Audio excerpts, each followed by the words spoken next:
Medyo foul naman itong ginagawa ng ombudsman. Why? Na wala namang ebidensya ay sinasabing nagtatangka daw na Tumakas.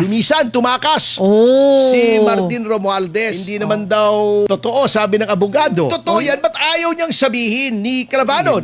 Kailan? Anong petsa? Yun. Saan gusto dumaan? Alam niyo, tayo po, gusto natin talaga ng transparency and accountability. Ngunit Yes. bilang abogado, ay wag naman nating itry by publicity. Ay. Alam niyo, di ba tayo naman, Opo. yung kay Martin Romualdez. Aha, Di ba yes. tayo, panay naman ang panawagan natin na Opo. imbestigahan na si Martin Romualdez. Opo, May naghihintay mga lang. ebidensya na, di ba, na siya ay tumanggap ng maleta, di umano. Opo. 2 beses, pati galing sa abroad, di ba? Yes. Yung tungkol sa Okada daw. Opo. Di ba? Si Saldico mismo nagsasabi, pumunta yan kay Martin at saka sa Pangulo. Oh. Pero tingin ko naman, medyo foul naman itong ginagawa ng ombudsman. Why? Na wala namang ebidensya ay sinasabing nagtatangka daw na tumakas. Oh. Si Martin Romualdez. Oh. At palagay ko itong si Miko Calabano, oo, nagpapa-cute lang. Sa bagay, cute naman siya. Kaya sabi ko nga sa kanya, ang bagay na karera sa kanya, hindi dyan sa pamahalaan. O mag-artista na lang siya. Yun lang.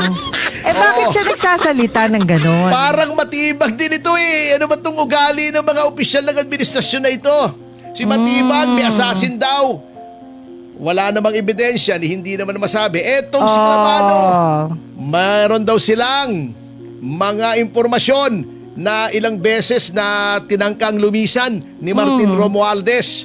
Hindi naman daw totoo, sabi ng abogado. Oh, ni yun naman Martin. pala, hindi naman pala totoo. Kung totoo yan, ba't ayaw niyang sabihin ni Calabano? Ni Calabano, ibig ko sabihin. Oh. Kailan? Anong petsa? Yun. Saan gusto dumaan? Oh, yun. Aeroplano ba? Barko? Di ba? Hot air balloon? Makasasakay sa saranggola, hélice. Oo, hélice. Oo. Paano kaya yun, no? Paano kayo sumakay ng hélice? Mahirap yata yun. Ano? Umiikot, hindi mapapansin. Oh. Oo, parang pinapalabas nila na guilty pa.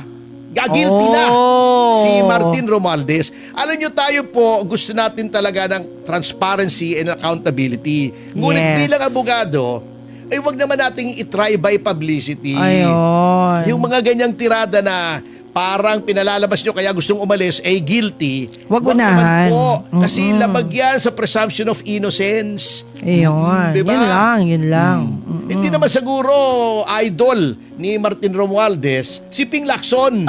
Oo, di ba? Idol. Oy! Ay, happy PK! 3,000 live viewers Thank sa you! DZAR. Ayan. Eto, nandyan ka na ba? Opo. Kay Martin Romualdez. Yes. Kasi magdodolphy and panchito tayo. Okay. Etong sinabi ng tagapagsalita at abogado ni Ang abogado. dating Speaker Martin Romualdez at si Okay, Atty. sige. Elaine Atienza. Opo. Ano kaya ni dating Mayor Atienza ito? Kapilido.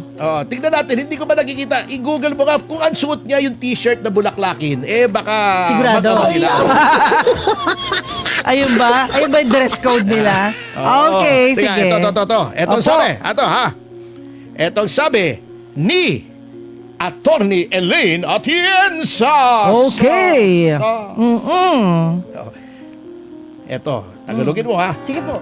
He remains in the country Siya ay narito lang sa bansa and will remain in the country at mananatili lang sa bansa until such time hanggang sa oras na he will be able to clear his name. na maiayos niya ang kanyang pangalan. Nilinaw din natin sa na wala pa namang warrant. Oo Ito nga. ay iniimbestigahan pa lamang. Ang tagal nga eh.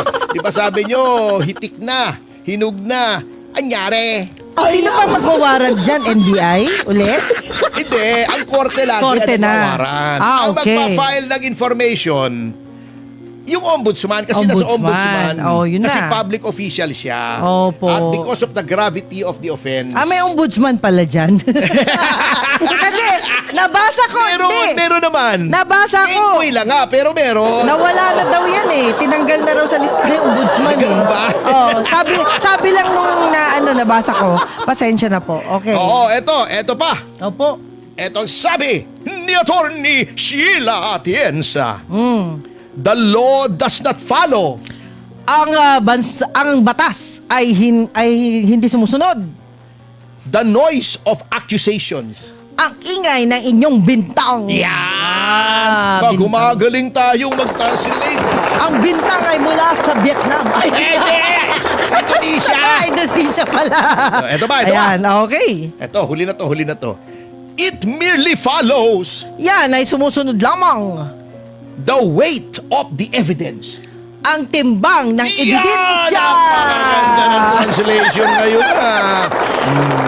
At sabi pa ni Atty. Sheila Atienza, hanggang ngayon daw, wala pa naman daw silang natatanggap noong mga akusasyon. Oh. Pero pag nakatanggap daw sila ay tutugon. Ayan. Yun ang atin. Bakit ang tagal? Yun ang tamang abogado. O, di ba? Yan. Oo. Hindi, tama naman. Opo. Paano kami sasagot? Wala pa. Ano sasagutin namin? Hirap yun. Ano yan? Ghost din. Ghost din yung Parang si sagot. Pangulong Marcos Jr. Why? Tatay niya, di ba? Hindi naman sumasagot. Ala, kinakausap. Mahirap kasi pag sumagot yun, nakakatakot yun, ha? Oo. Takbuhan na yan. Takbuhan na. Ayan. Okay. Ay, nako, oo. Eto pa, ha? Opo. Siya daw, yung ombudsman daw, ay ang gagamitin niyang ebidensya, bukod sa mga ebidensya ng AMLAC, etc., Opo. ay yung testimonya ng mga 18 Marines. O, yun. O, di ba? Tama yun. Bakit sabi? Hindi daw kapani-paniwala, sabi ni Matibag. Oh. Gagamitin ng ombudsman eh. Yung pala naman magaling. Nung panahon ng disyerto, attorney, mahilig ako dyan sa ombudsman Ay, yung office. mahirap. Yung panahon ni Disyerto, grabe, mainit. Oo. Hindi, Disyerto eh. Si Justice Disyerto kasi isa sa mga kinikilala natin yun, sa ombudsman. Si Oo. Justice Disyerto. Tambayan ko kasi office sila dahil kumare at kumpare ko nandiyan dyan. Ang problema lang kay Disyerto, laging uhaw, oo. Tuyot eh. Tuyot kasi siya. Eto, may karagdagan pang sinabi. Opo. Si Attorney Ade Fajardo. Oh. Ade ba to o Ade? Di ba Adeng sa Ilocano, yung parang Ade. little sister, di ba? Adeng, tama ba? Hindi Sino ko bang po- Ilocano rito? Hindi ko po alam yan eh. Bukod kay Tariela, na taga Sarat, Ilocos Norte. Sabi niya, Oh. eto, Tagalog Sige, ulit. sabihin niyo po. We don't have any idea Wala kaming kaalaman. Wala kaming ideya dyan. Yan. where Assistant Ombudsman Clavano Kung nasaan si Assistant Clavano. Yan. got those kinds of details. Nakuha niya ang kanyang mga Hindi ko detalye. alam, saan mo ba Ay, invento. Invento. Pwede sa namang madaling invento salita. yun yan eh. Sa madaling salita, pinagsasasabi. Oh. Ayan. Assistant Clavano, Ito, saan ito. daw po kayo kumuha ng, Baka salitang hinugot yan? sa puwet niya. Oo. Yun Oo. lang. Oh. Ito ba, sabi niya, Oo. ni Attorney Fajardo, Opo. we want to reassure them. Gusto namin maniwala kayo The former speaker never left. na ang dating speaker ay hindi umalis. Yan. Akala ko yung never left, hindi siya nangaliwa. Hindi umalis. Never left eh. Kasi Ano ba yung left? Kaliwa. Kaliwa. Hindi nangaliwa. Pinag-uusapan natin na tinutukoy ko eh. Si attorney talaga. Sige ka, pagagalitan ako ng banateros niyan. Sinabi na nga hindi nga nangangaliwa eh. Oh, hindi. Hindi umalis. Sigurado ako dyan. And will never leave the country. At hindi aalis ng bansa. Yan. Oh. He is willing. Siya ay Nagpapagulang. okay. Hindi. Di ba willing eh? Di ba Hindi. willing sa bisikleta pag nagpapawiling? Okay sa kanya. Oh, And na ready to face handang humarap. Oh, all hindi- kinds of investigation. Anumang klaseng investigasyon.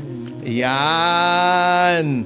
At ito pa lang si Elaine Atienza. Opo. Siya pala ay first cousin ni Pangulong Marcos. Oh. Yan. Eh, Eto ba? Balitang ombudsman pa rin. Ayan. Sabi ng ombudsman, sabi lang naman nila ha, hindi Opo. naman nila ginagawa. Opo. Eto, may tingin ako rito na laro eh. Ha? Oo.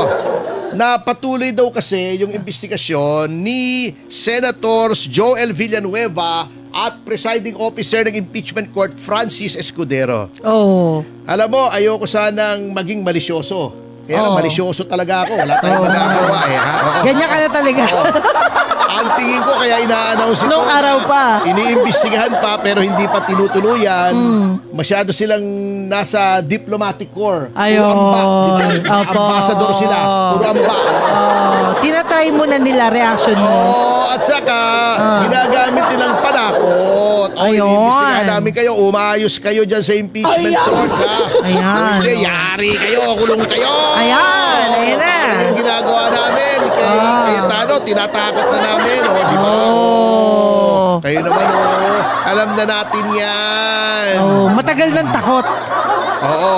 In the meantime, Okay. let me tell you that I love you. Oh, galing. Buonasera, senorina. Kiss me goodnight. Oh, di ba? Good Martin. Ayan. Ito ang dapat na ikabahala. Nalulusatan po tayo nito. Bukod sa flood control na nakalimutan na po natin. Pero mapapaalala tayo niyan kasi may paparating na bagyo. Oo, Ayun lagi na, namang nag-aambo bumaba. na naman. Kahapon, umulan Oo. bigla, bagsak.